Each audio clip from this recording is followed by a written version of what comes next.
A viete, čo je ešte absurdnejšie na ETS 2? Že ETS 2 žiadnym spôsobom, nejakým merateľným, neznížia emisie CO2. Oni spôsobia iba to, že európske domácnosti budú chudobnieť.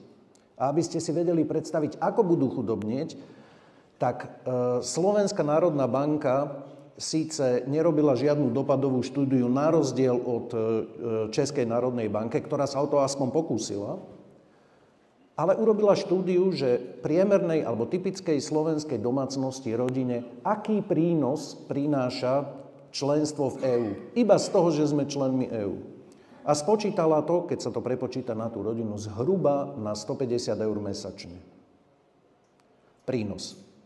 A ETS 2 budú mať negatívny vplyv 200 až 250 eur mesačne.